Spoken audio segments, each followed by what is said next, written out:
Dr. Lysa Thorne brushed the dust from the strange metal surface with careful movements. Her crystal fingers, natural to her Zephyrian race, glowed softly as they touched the ancient human relic. The buried structure on this dead world had taken her team 3 months to uncover, and what they found made no sense. "This technology is impossible," her assistant Kren whispered, his voice creating musical tones through his crystal throat. "The power readings are off our charts, but it's been dead for 10,000 years. Lisa nodded, her translucent blue skin reflecting the light from their excavation lamps. The humans had vanished from the galaxy long before her people had learned to travel between stars. Most species thought they were just another extinct race, like thousands of others scattered across the cosmic graveyard. But the ruins they left behind told a different story. The metal walls around them showed no signs of age or wear. Strange symbols covered every surface, glowing faintly when touched. Her team had found similar sites on dozens of worlds, always in the same condition, always with the same mysterious power signatures that their best scientists couldn't explain. "Professor, you need to see this," called out Jen, the only human descendant on her team. The young woman had joined the expedition because of her genetic connection to the ancient builders, though her people had forgotten most of their original culture over the centuries. Jen stood before a large panel covered in flowing script. Unlike the other walls, this one pulsed with soft golden light. "I think it's responding to me," she said, pressing her hand against the surface. The room exploded with light and sound. Holographic displays materialized in the air, showing star maps and data streams that hurt to look at. A voice spoke in ancient human language, words that Jen barely understood but somehow felt in her bones. "Recording final entry, Admiral Chen, Earth Expeditionary Fleet. The evacuation is complete. All non-essential personnel have been relocated to the inner systems. The enemy has been confirmed beyond the galactic edge. We estimate 20 years before they reach inhabited space." The voice paused, heavy with emotion. "We go to prepare the way. When the darkness comes, we shall return. May the stars remember us as we were, not as we must become." The hologram flickered and died, leaving the team in stunned silence. Lysa's mind raced as she tried to process what they had heard. The humans hadn't died out or simply vanished. They had left voluntarily, running toward some great danger to protect the galaxy. "There's more," Jen whispered, her voice shaking. She touched another section of the panel and new images appeared. Star charts showed the locations of thousands of similar installations across the galaxy. Each one was marked with the same symbol, a sword crossed with a shield surrounded by stars. "They built a network," Lysa breathed. "All these ruins we've been finding, they're not just random settlements. They're part of something bigger." Before anyone could respond, alarms started blaring throughout their ship in orbit above. Kren's communication device crackled to life with urgent messages from their captain. "All teams return to the ship immediately. We're detecting massive energy signatures from the installation. Something is waking up down there." Around them, the ancient human facility began to hum with power. Lights that had been dark for 10 millennia blazed to life along the corridors. The symbols on the walls pulsed in synchronized patterns, as if sending messages to distant receivers. As they ran toward their shuttle, Lysa caught glimpses through the facility's windows of similar lights appearing on the horizon.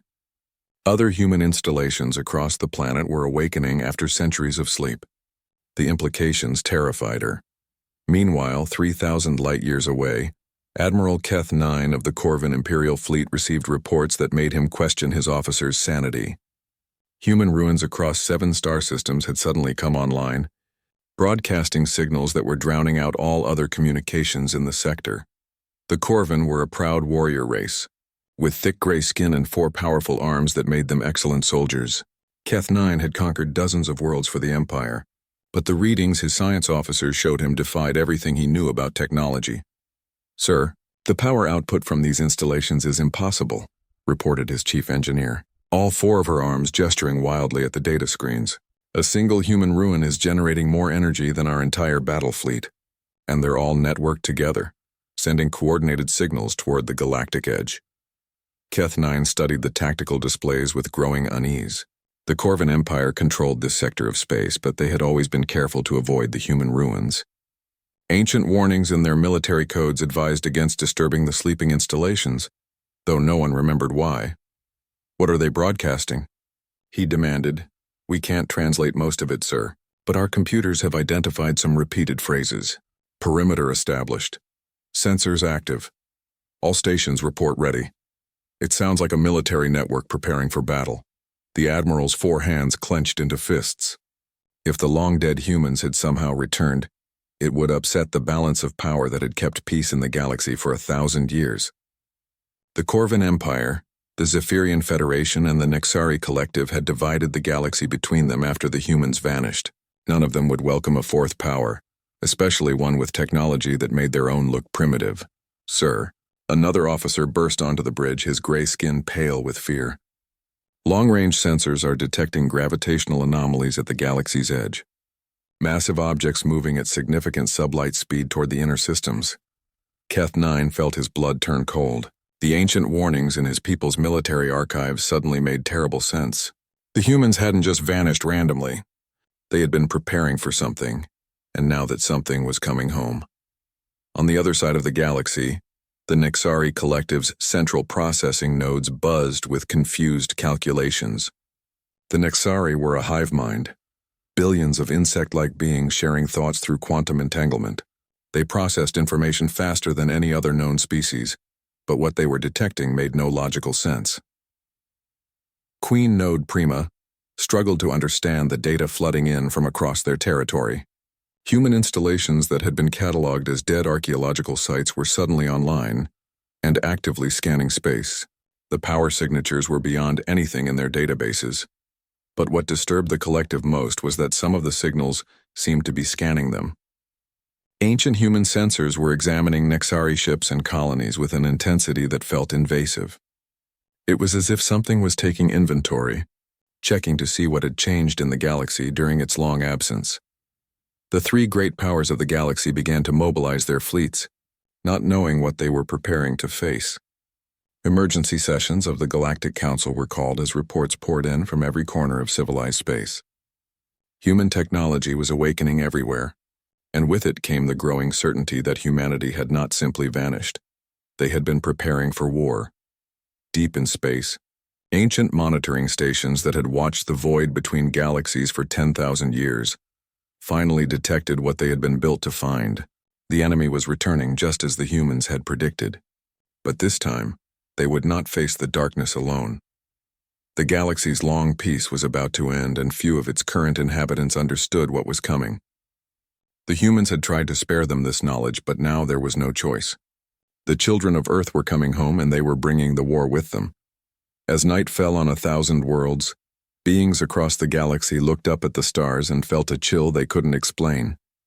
Something vast and terrible was stirring in the darkness, and their safe, predictable universe was about to change forever. The emergency session of the Galactic Council had been going for 6 hours, and tempers were rising. Representatives from the three major powers sat around the circular chamber on the neutral station of Haven Prime, their voices growing louder as fear overcame diplomacy. "The gravitational readings are impossible," declared Senator Vex of the Zephyrian Federation, her crystal body flickering with agitated light patterns. Objects that massive would have torn apart any known material long before reaching such speeds. Admiral Keth 9 slammed one of his 4 fists on the table, making the Nexari delegation's antennae twitch nervously. "Impossible or not, they're out there. My long-range scouts confirm at least 50 objects, each one larger than our biggest space stations, approaching from beyond the galactic rim." Queen Node Tertia spoke for the Nexari Collective, her voice a harmonic blend of thousands of minds thinking as one. "The Collective has calculated the trajectory and speed of these objects. They will reach the outer systems in approximately 72 standard hours. But our concern is not with the approaching objects themselves." The chamber fell silent. When the Nexari Collective expressed concern, other species listened. Their hive mind could process information faster than any computer. "Elaborate," Senator Vex demanded. "The human installations across the galaxy are not just awakening randomly, they are preparing. Our analysis of their signal patterns indicates a coordinated response to the approaching objects. The humans knew this day would come." Admiral Keth 9 felt his warrior's pride warring with cold fear. "You're saying the humans built all those installations to defend against whatever is coming? 10,000 years ago?" "More than defend," Queen Node Tertia replied. Our deep space monitoring stations have detected massive energy buildups in the human ruins. Some installations are showing power levels that exceed entire star systems. If these are weapons, they are beyond our ability to comprehend. Dr. Lisa Thorne stepped forward from the observers section. As the galaxy's leading expert on human archaeology, she had been invited to provide context, though she felt completely out of her depth. "I've been studying human ruins for 20 years, she said, her voice steady despite her nervousness. "Every installation we've examined shows the same pattern. They were built not just to last, but to wait. The humans didn't abandon these facilities. They put them to sleep until they were needed. But needed for what?" Senator Vex's crystalline features showed patterns of deep worry. What could be so dangerous that an entire species would sacrifice themselves to prepare for it? Before anyone could answer, alarms began blaring throughout the station. Emergency broadcasts flooded the communication channels as reports came in from across the galaxy. The human installations weren't just waking up anymore, they were taking action. On the border world of Kepler's Gate, the ruins that colonists had built their city around suddenly rose from the ground. What they had thought was an ancient temple was actually a massive weapons platform that had been buried for millennia. Similar reports came from dozens of worlds as hidden human technology revealed itself. But the most shocking news came from the deep space monitoring station at the galaxy's edge. Commander Yule, a grizzled Corvan veteran, had been tracking the approaching objects when something impossible happened. "Council, this is Deep Station 7. His voice crackled through the communication array. "The approaching objects. They're not objects. They're ships, and they just responded to our hails." The chamber erupted in chaos. Ships meant intelligence. Intelligence meant potential communication, but also potential threat. The three powers had spent 1,000 years believing they were the pinnacle of galactic civilization. The possibility that something more advanced was approaching shattered their worldview. "What did they say?" Admiral Keth 9 demanded, his four hands already reaching for his weapons. "Nothing. They didn't respond to us at all. But they sent a signal directly to the human installations. And then the installation sent something back." Dr. Lisa felt pieces of a vast puzzle clicking together in her mind. They're talking to each other. The approaching ships and the human ruins. This isn't an invasion or a first contact scenario. This is a homecoming. Queen Node Tertia's compound eyes fixed on the archaeologist. "Explain." "The humans didn't die out or abandon the galaxy. They left to face whatever threat was coming from outside our galaxy, and now they're coming back with their ancient defense network ready to activate." The implications hit everyone in the chamber at the same time. If Lisa was right, then the three great powers weren't the rulers of the galaxy at all. They were temporary caretakers, living in space that belonged to someone else. Admiral Keith 9's military training kicked in. If they have technology that can create installations like we've seen, and ships the size of small moons, then we need to know their intentions. Are they returning to reclaim their territory? Are they here to help against some greater threat? Or are we the threat they're here to eliminate? His words chilled the assembly. The humans had vanished before any of the current powers had developed spaceflight. They would have no treaties, no diplomatic relations, no reason to consider the current galactic order legitimate. Suddenly, every communication device in the chamber activated at once. A signal was coming through every channel, overwhelming all other broadcasts across the galaxy. The voice that spoke was clearly human, but there was something wrong with it. It sounded too controlled, too perfect, like it had been optimized by machines. "To all sapient species currently residing in Sol Sector Galaxy, this is Admiral Sarah Chen Okafor of the Earth Expeditionary Fleet. We are returning home after completing our mission in the void between galaxies. The threat we left to face has followed us back. You have 71 hours to evacuate all non-essential populations to the designated safe zones that are now being transmitted to your governments." The transmission paused, and when it continued, the voice carried an edge of absolute authority that made even the proudest Corvan admiral feel small. "Compliance is not optional. We have sacrificed too much and traveled too far to allow sentiment to compromise the defense of this galaxy. Any vessel or installation that interferes with our preparations will be removed." Chen Okafor out. The chamber sat in stunned silence as the implications sank in. The humans were back, but they weren't asking permission or seeking to integrate peacefully. They were taking control. Dr. Lisa stared at the data streaming across her tablet. The locations of the safe zones were being transmitted to every government in the galaxy. But what terrified her was the pattern. The safe zones were all in the galactic core, heavily shielded by natural stellar phenomena. Everything else, the vast majority of inhabited space, was apparently going to become a battlefield. "They're not just defending against an invasion," she whispered. "They're preparing for a war that's going to consume the entire galaxy." Admiral Keth 9 stood slowly, his four hands clenched with the fury of a warrior who had just realized he was completely outmatched. "Then we need to decide right now. Do we trust them or do we fight them?" Queen Node Tertia's harmonic voice carried the weight of billions of minds reaching the same terrible conclusion. "Our analysis indicates that fighting them would result in our complete destruction within hours. The question is not whether we trust them. The question is whether we can survive what's coming without them." As if summoned by their words, the ancient human installations across the galaxy began broadcasting again. But this time they weren't sending signals to each other. They were scanning outward toward the approaching fleet and whatever darkness followed behind it. The galaxy's long peace was over. Humanity had returned from their 10,000-year exile, and they had brought the war with them. Whether the current inhabitants of the galaxy would survive what came next depended entirely on whether they could adapt to the new reality in the few hours they had left. Outside the council chamber's windows, the first human ships appeared as points of light against the stars, growing larger by the hour as they approached at impossible speeds. The children of Earth were coming home, and the galaxy would never be the same.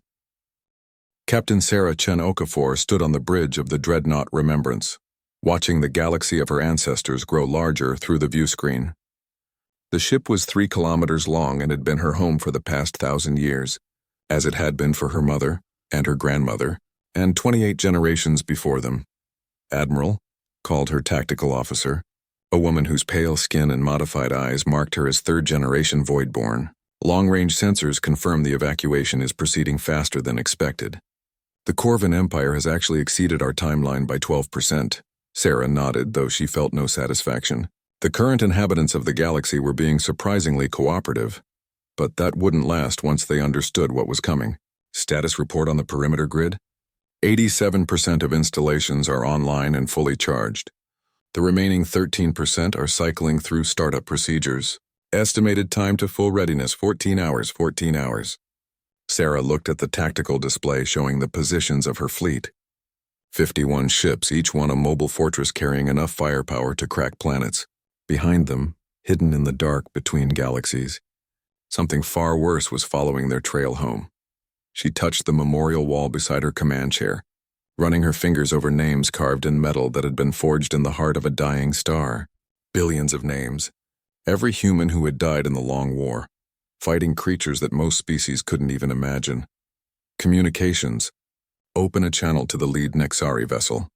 The screen flickered to life, showing the insectoid features of a Nexari queen node. The creature's multifaceted eyes reflected the bridge lights like jewels, and its antennae twitched with nervous energy. "I am Queen Node Tertia, speaking for the collective. We wish to understand your intentions regarding our territories." Sarah studied the alien with eyes that had seen too much. 10,000 years ago, her ancestors might have been impressed by the Nexari's hive mind technology. Now it seemed primitive, like watching children play with toys. "Your territories?" Sarah's voice carried no hostility, just a flat statement of fact. "Queen Node Tertia, you are currently residing in the Sol Sector galaxy, which was claimed and defended by humanity long before your species developed spaceflight. We are not invaders. We are homeowners returning from a very long trip." The Nexari's compound eyes shifted in what might have been confusion. "But you abandoned these worlds. Your people vanished 10,000 years ago. We didn't abandon anything. We left a skeleton crew to maintain the defenses while the rest of us dealt with a threat that would have consumed every living thing in this galaxy." Sarah gestured to her tactical officer, who activated a holographic display.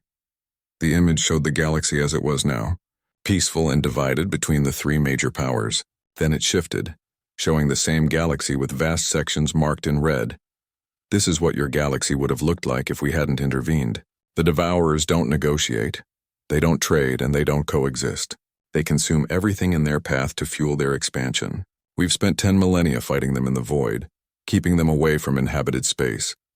Queen Node Tertia's antennae drooped as the implications sank in. You've been protecting us. All this time. We've been buying you time, Sarah corrected. Time to develop, to grow, to become strong enough to help us when this day came. Because the Devourers have finally learned to follow our trail. They're coming home with us, and this time we can't run. Before the Nexari could respond, alarms began sounding throughout the fleet. Sarah's tactical officer spun toward her console, her face pale with shock. Admiral Hyperspace Distortion detected at bearing 27 Mark IV. Something big is dropping out of FTL. The main screen shifted to show a Corvin battlecruiser materializing dangerously close to the human fleet. Sarah felt her jaw clench as she recognized the aggressive formation the Corvin ships were taking. Incoming. Transmission from the Corvin.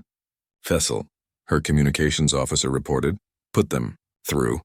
Admiral Keth9's face appeared on screen. His forearms crossed in a gesture of challenge. His gray skin was flushed with the dark patterns that marked Corvin anger. This is Admiral Keth9 of the Corvin Imperial Fleet. I don't care what your history claims. I will not allow unknown vessels to dictate terms to the sovereign worlds of the Corvin Empire. Withdraw from our space immediately or face the consequences. Sarah looked at the Corvin Admiral with something approaching pity. The man was brave, she had to give him that. Suicidally brave, but brave nonetheless. Admiral Keth9, I understand your position. Your people are warriors, and warriors don't like backing down from a fight. But you need to understand something. She touched a control on her chair, and the Corvin Admiral's screen lit up with tactical data. My ship alone carries more firepower than your entire battle fleet. Not because we wanted to build weapons of such magnitude, but because we had to. The enemy we've been fighting doesn't understand concepts like surrender or mercy. They only understand complete annihilation. Keth9's 4 hands clenched into fists as he studied the power readings. These numbers, they can't be accurate.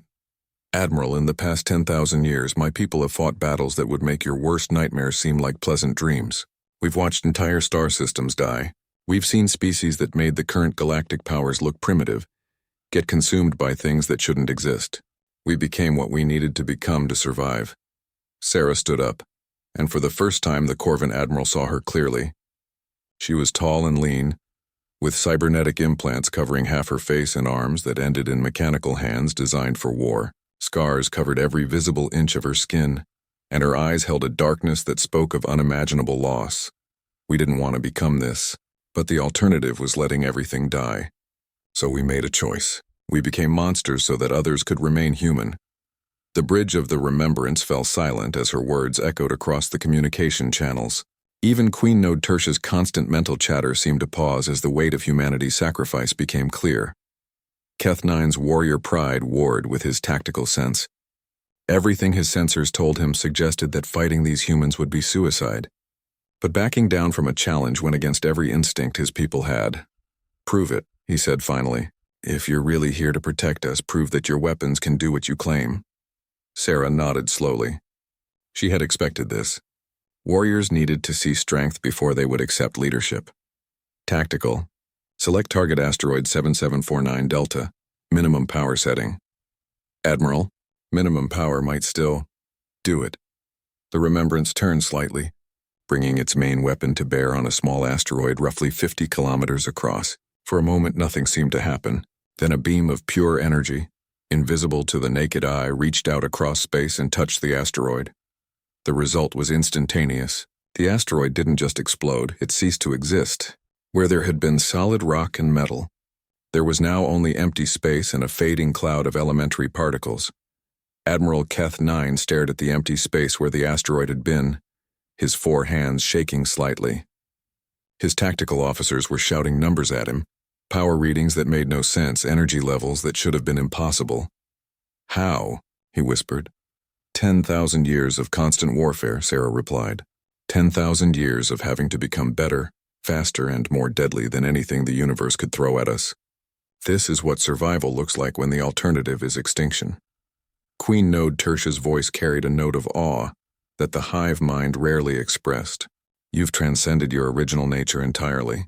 You're not the same species that left this galaxy. Sarah felt a stab of pain at the truth in those words. No, we're not. We remember what we were, but we can never be that again. The humans who left this galaxy were explorers, scientists, dreamers. were what they became when they realized that dreams don't stop nightmares. She touched the memorial wall again, feeling the weight of all the names carved there. But we kept our promise. We said we would return when the darkness came, and here we are. The question now is whether you're willing to let us do what we came back to do. Admiral Keth 9 looked at his tactical displays one more time, then slowly lowered his 4 arms in a gesture of respect. What do you need from us? Follow our evacuation orders. Keep your people safe in the designated zones, and pray to whatever gods you believe in that we're still strong enough to win this war. Sarah's expression softened slightly. Because if we fail, everything dies. Not just your species, not just this galaxy, but everything the Devourers can reach, and their reach is very, very long. As if summoned by her words, long-range sensors throughout the human fleet detected new contacts at the galaxy's edge. The Devourers had found them. The final war was about to begin, and this time there would be no running, no strategic withdrawal to fight another day. This time, it was victory or extinction for every living thing in the galaxy. The first Devourer scout ships appeared at the galaxy's edge like dark stars falling into reality. They were smaller than the human dreadnoughts, but their very presence seemed to drain light from the surrounding space. Admiral Sarah Chen Okafor watched the tactical displays from the Bridge of the Remembrance as her worst fears became reality.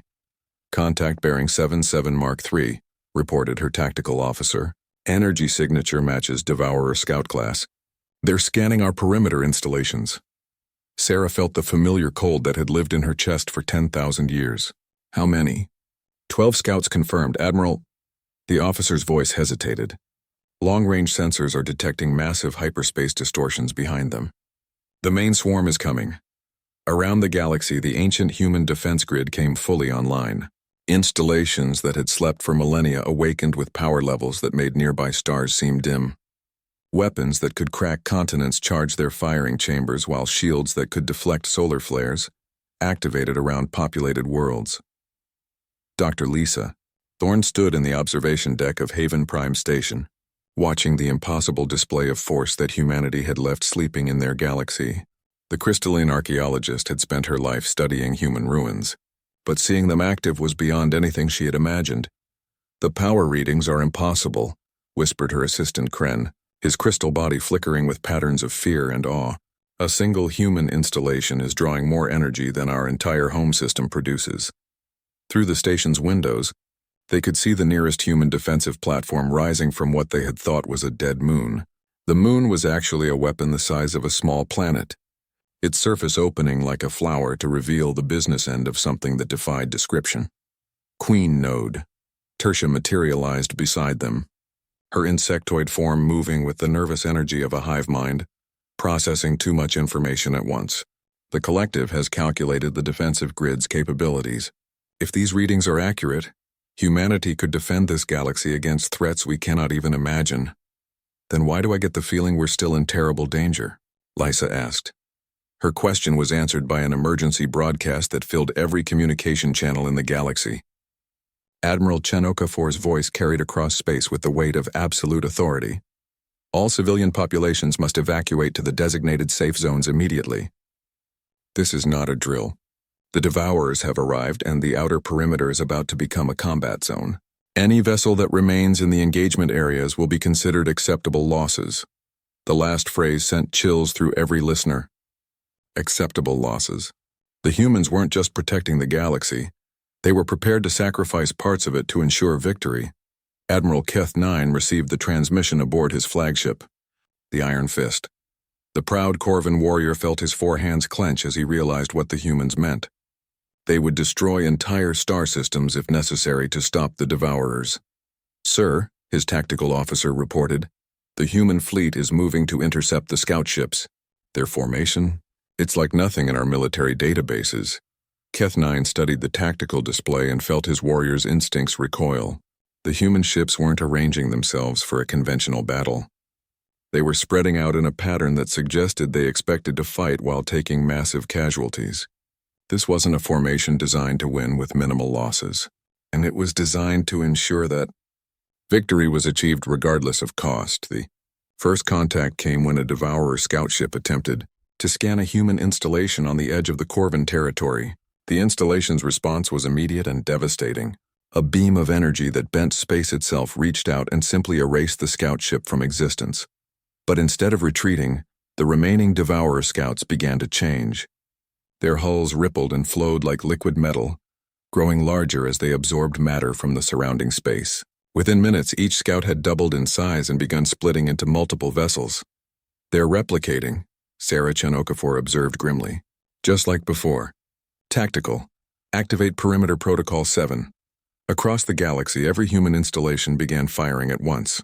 Beams of coherent energy, gravitational distortion weapons, and devices that violated known physics reached out to destroy the multiplying Devourers.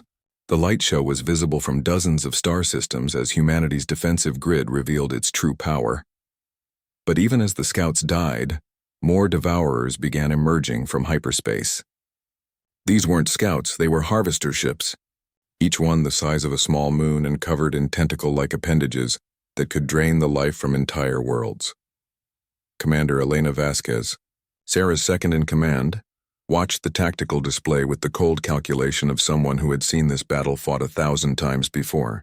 "Admiral, the harvesters are moving toward inhabited systems. They're going after the population centers." Sarah's mechanical hand gripped her command chair hard enough to leave dents in the metal. "They're trying to force us to spread our defenses. Standard Devourer tactics. Threaten civilians to make us divide our forces." On Haven Prime Station, Dr. Lysa Thorne watched in horror as the battle unfolded. The human weapons were devastating, destroying Devourer ships with casual ease, but for every ship they destroyed, 2 more seemed to take its place. "They're not just fighting," she whispered, understanding dawning in her crystalline features. "They're feeding. The Devourers are using the destroyed ships as raw material to build more ships." Queen Node Tertia's antennae twitched with the rapid calculations of her hive mind. If they can replicate faster than they can be destroyed, then conventional tactics will fail. The humans must know this. They did know. Admiral Chen Okafor had fought this exact battle countless times in the void between galaxies. She knew that trying to stop every Devourer ship was impossible. The only way to win was to target their source. "All ships, implement Scorched Galaxy Protocol," she ordered, her voice carrying across the human fleet. "Priority targets are Devourer breeding facilities and resource-gathering operations. Ignore the attack ships unless they threaten primary objectives." What happened next shocked every observer in the galaxy.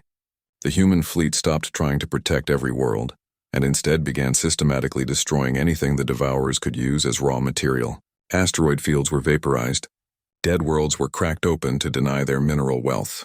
Even some inhabited systems were evacuated and then sterilized to prevent the Devourers from harvesting their resources. Emerald Keth 9 watched in stunned horror as a human. Dreadnought destroyed an entire mining operation in his territory, along with the 3 moons it was built on. Thousands of Corvin workers had been evacuated just hours before, but the economic loss was staggering. "They're destroying our infrastructure," his tactical officer reported. "At this rate, we'll have nothing left to defend." "No," Keth 9 said slowly, understanding dawning in his gray features. "They're denying the enemy resources. They'd rather rule over ash than let the Devourers have raw materials to build more ships." The strategy was working, but at a terrible cost. Across the galaxy, human weapons were creating dead zones where nothing could survive. Entire star systems were being written off as acceptable losses in the greater war. Dr. Lysa received an urgent message from the human commander coordinating evacuations in her sector. The crystal archaeologist read it with growing disbelief. "They want us to abandon the core archaeological sites," she told her team, "including the ones we've been studying. They're going to use them as bait to lure the Devourers into kill zones." Jen, the human descendant on her team, looked at the message with tears in her eyes. "They're destroying our own history, the last records of what humanity used to be." "No," Lisa said softly, understanding the depth of sacrifice the humans were making. "They're choosing what matters more, preserving the past or ensuring there's a future to remember it." The battle raged for 6 days. Human weapons that could destroy planets fired continuously, while Devourer ships multiplied and died in endless waves. The galaxy burned as humanity fought with the ruthless efficiency of a species that had learned to value survival over everything else. Commander Vasquez found Admiral Chen Okafor standing before the memorial wall on the bridge, adding new names to the endless list of the dead. Her mechanical fingers traced each letter with reverent care. "Status report, Elena," Sarah said without turning around. "We've eliminated 70% of the Devourer breeding facilities. Harvester ships are down by 40%. But Admiral," Elena hesitated, "we've lost 8 star systems. Not to the enemy, but to our own weapons. The populations were evacuated, but the worlds themselves are gone." Sarah finally turned, and Elena saw tears running down her commander's scarred face. "How many names do I need to add to the wall?" 43 billion beings lost their homes, Admiral. All of them now refugees in the safe zones. They're calling us saviors and destroyers in the same breath. Sarah touched the wall one more time, then walked back to her command chair. "That's what we are, Elena. We save galaxies by destroying everything the enemy can use against us. We've become something that our ancestors would barely recognize as human." "Was it worth it?" Elena asked quietly. Sarah looked at the tactical display showing the slowly turning tide of battle. The Devourers were final. 3 months after the last Devourer ship had been destroyed, the galaxy was finally quiet. But it was the silence of a graveyard, not peace. Admiral Sarah Chen Okafor stood in the observation deck of the Remembrance, looking out at a star system that no longer existed. Where there had once been 12 inhabited worlds, there was now only empty space and the slowly expanding cloud of particles that had once been a civilization. "The final casualty reports are in," Commander Elena Vasquez said, approaching with a data pad that felt heavier than lead in her hands. "Total confirmed dead, 847 million beings.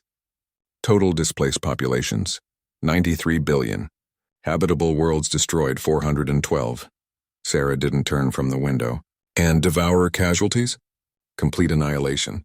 Every ship, every breeding facility, every trace of their presence in this galaxy has been eliminated. The threat is over.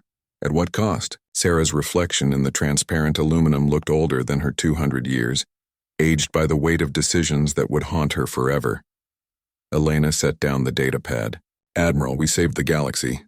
Without our intervention, everything would have been consumed. The current death toll is tragic, but it's nothing compared to the complete extinction the Devourers would have caused." Sarah finally turned, and Elena saw that her commander had been crying. "Do you think the people we displaced see it that way? Do you think the families of the 800 million dead care that we saved the galaxy by destroying their worlds?" Before Elena could answer, an urgent communication came through the ship's systems. Dr. Lysa Thorne's crystalline face appeared on the screen, her usually calm demeanor replaced by obvious distress. "Admiral Chen Okafor, we need to speak.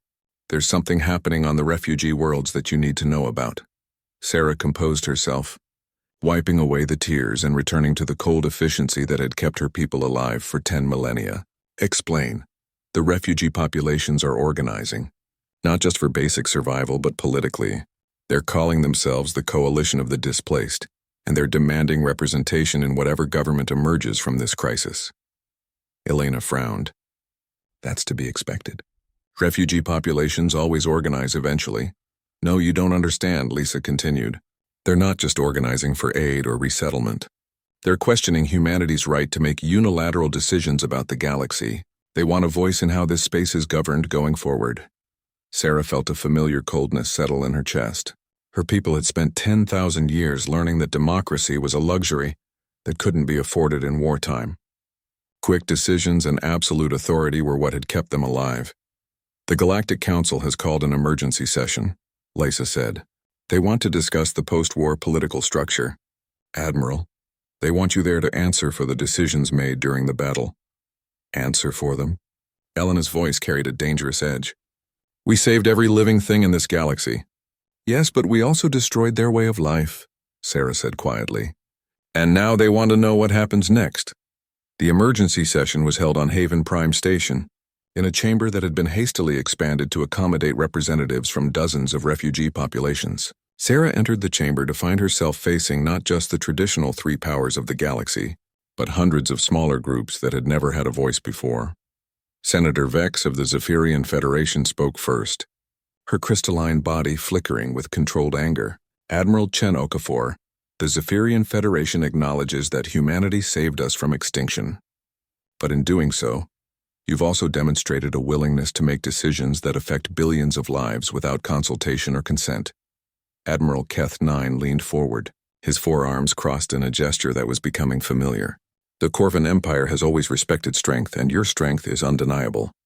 But strength without accountability leads to tyranny.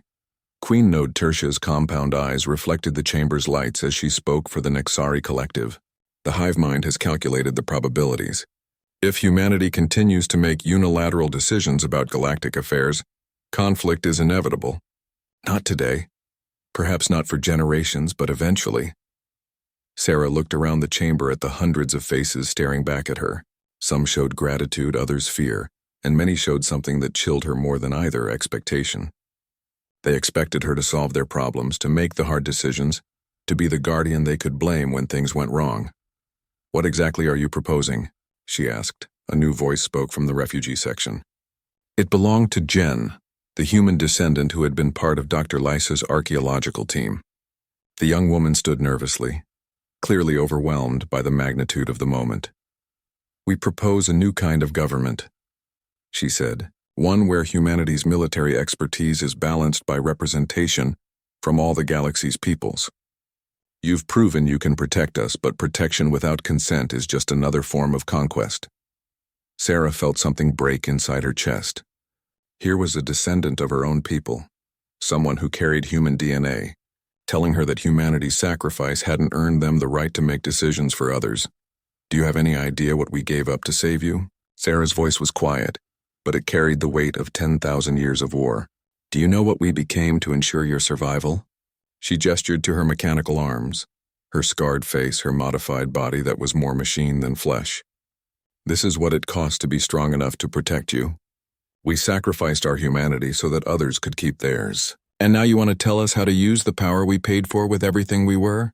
The chamber fell silent. Finally, Dr. Lisa spoke, her voice gentle but firm. "Admiral, no one is questioning your sacrifice or your right to exist, but you've become something that the rest of us can't understand or predict. How do we know that the next threat you perceive won't be us?" The question hung in the air like a sword waiting to fall. Sarah realized that this was the moment she had dreaded for 10 millennia. Not the moment when humanity would face extinction, but the moment when they would have to choose between being guardians and being rulers. She thought of the memorial wall on her ship, covered with the names of humans who had died to protect people they had never met. She thought of the choices she had made during the war, destroying worlds to save a galaxy. She thought of the children her people might have had if they hadn't spent 10,000 years learning to be weapons instead of humans. "You're right to be afraid of us," she said finally. "We've become something that our ancestors would barely recognize. We make decisions based on survival calculations that don't factor in sentiment or individual preferences. We see threats everywhere because we've learned that the universe is full of things that want to destroy everything we protect." She stood slowly, her mechanical joints humming softly in the silence. "But you're also right that protection without consent is just conquest with better marketing. So here's what I propose." Sarah touched a control on her wrist and holographic displays filled the chamber. "Humanity will maintain responsibility for external threats, anything that comes from outside the galaxy or poses an existential risk to multiple species.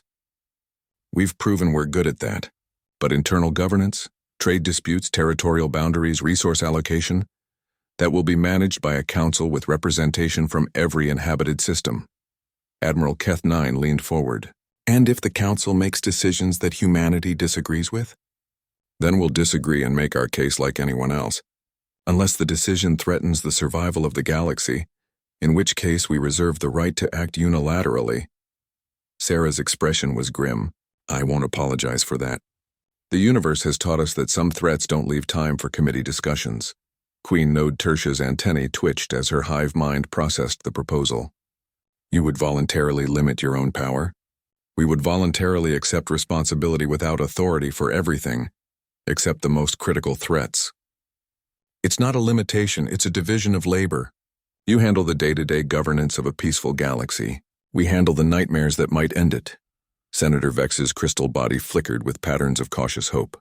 "And if we can't reach consensus on what constitutes a critical threat?" Sarah smiled, and for the first time in decades it reached her eyes. "Then we'll argue about it like civilized beings. Just remember that if we're wrong about a threat, everyone dies. If you're wrong about a threat, we'll protect you anyway. That's what we came back to do." The debate continued for days, but the basic framework held. Humanity would be the galaxy's guardians, not its rulers. They would maintain their weapons and their readiness, but they would also try to remember what it meant to be part of a community, rather than apart from it. Months later, Sarah stood again in the observation deck of the Remembrance. But this time she wasn't alone. Dr. Lisa Thorne stood beside her, along with representatives from a dozen species who were working to establish the new galactic government. "Do you think it will work?" Lisa asked, watching as the first ships began returning to the rebuilding star systems. Sarah looked at her hands. One flesh, one metal, both stained with the blood of